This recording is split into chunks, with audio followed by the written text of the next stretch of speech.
اینم نوابادی کویبش ماستش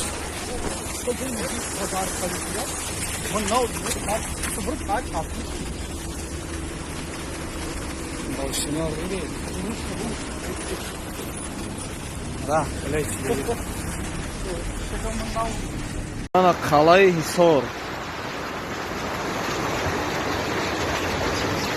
خانه همه در دریای او موندگی است. اینا مردم گذاشته نمیکنن.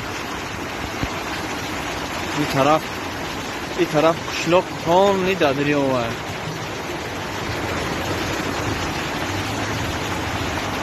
اینا رای آدمگذار مردم روز کداگه گذاشته نمیتونه تماما.